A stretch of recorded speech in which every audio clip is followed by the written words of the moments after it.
All right, let's get right into it. We need to talk about Sourav Joshi. You've probably heard of him. He's India's biggest vlogger, a total phenomenon. But the real story here, the thing we're going to break down today, is the absolutely insane amount of money he's making. And it all kicks off with this one number that, well, it's just staggering. 1 crore rupees. Let that sink in. Not a year, but every single month. We're talking more than what a lot of big shot CEOs make in an entire year. And look, this isn't just some wild guess. This number comes from leaked data from insider reports. So the real question, the billion rupee question is, how on earth is he doing it? Now, I know what you're probably thinking. It's got to be huge brand deals, right? Flashy sponsorships for crows and crows. Well, you might want to buckle up because that's not it. The real engine behind his whole financial empire is something much more basic, something built right into YouTube itself. And it points to a strategy that's, well, it's kind of genius and maybe even a little controversial. Okay, so before we get into the nitty-gritty of the money, let's back up for a second. For anyone who's not in the loop, who is Sourav Joshi? Because his journey from a regular art student to a name pretty much everyone in India knows is really where this whole story begins. Just look at these stats for a second. Over 37 million subscribers. That's more people than the entire population of Australia. And get this, 300 million plus views every month. Your average TV channel would kill for numbers like that. To put it into perspective for you, that's 5 times the viewership of Flying Beast and a whopping 20 times what Mumbai Karnika pulls in. The scale is just immense.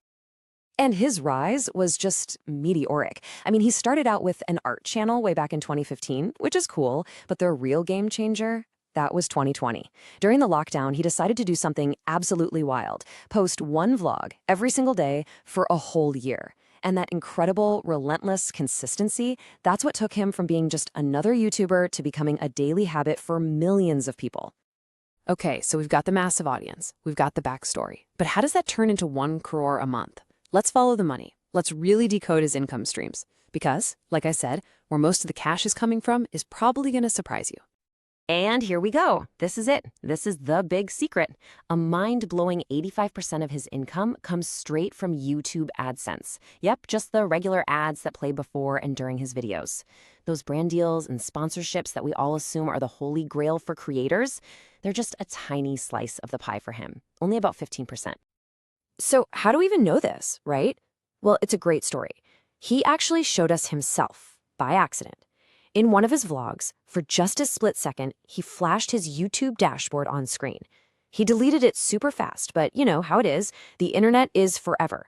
Someone got a screenshot, and it showed nearly $98,000 in just 28 days. That comes out to around 80 lakh rupees from ads alone on just his main channel. Okay, but here's what makes that 80 lakh figure truly insane. It's something called CPM, basically what advertisers are willing to pay for 1,000 views. And in India, that number is way, way lower than in places like the US or the UK. We're talking less than €1. So to make that much money with such a low ad rate, you need a truly astronomical number of views. It's a volume game, pure and simple, and he is absolutely crushing it. So this brings up a really interesting question, a bit of a puzzle. If he's pulling in 300 million views every month, why aren't brands just lining up outside his door, throwing money at him? Why is that sponsorship part of his income so tiny in comparison? Well, it all comes down to this classic dilemma for any brand looking to work with him. On the one hand, the pro is obvious. You get this massive nationwide reach into every corner of India. But the con? Well, it's a big one. His audience is mostly kids. We're talking 10 to 15-year-olds. They don't have their own money, they don't have credit cards, they're not buying cars or financial products or fancy gadgets. Their actual purchasing power is, close to zero. And that's really the crux of it. See, brands aren't just paying for eyeballs. They're paying for an authentic connection that hopefully leads to a sale. Sourav definitely has the connection with his audience, but the audience doesn't have the cash to make the sale happen. So if you're a brand trying to sell a new SUV or mutual fund, you're looking at his channel and thinking, what am I supposed to sell to a 12-year-old? The math just doesn't add up for them. Now, don't get me wrong, it's not like he can't get paid. When a brand is the right fit, maybe a snack or a mobile game, he can charge a serious premium. We're talking up to 35 lakh for just one dedicated video.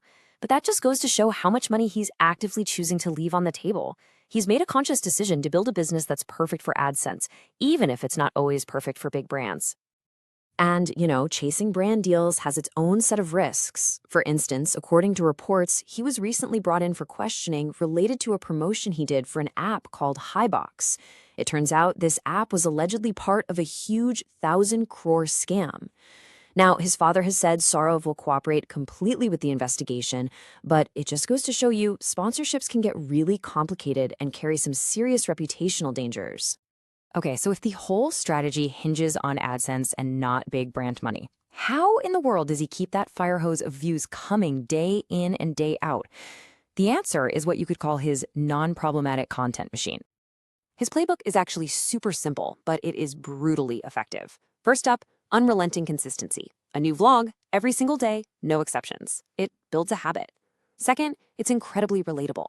It's just about everyday family life, stuff everyone can connect with.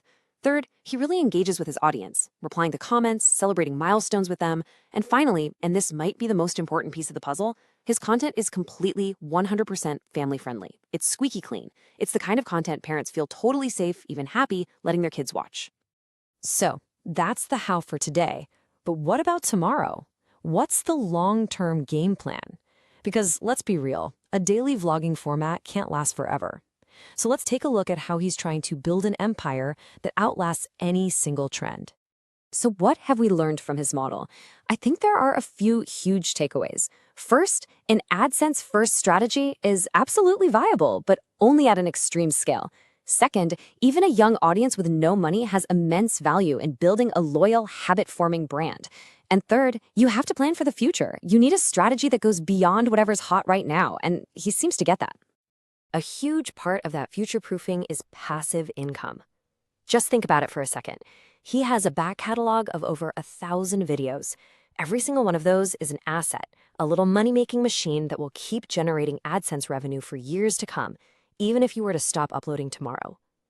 And on top of that, he's taking his YouTube earnings and diversifying, investing in things like stocks and real estate. He's building a real stable financial empire that isn't just tied to his next video. And all of this brings us to the big final question. Sourav himself has mentioned he plans to shift his content in the coming years, to move on from the daily family vlogs. And he has to, right? Because as his young audience starts to grow up, and as the trends on YouTube inevitably change, can an empire that was built on the simple, wholesome foundation of daily life actually last forever? That, I think, is the real $1 million, or maybe I should say the Crore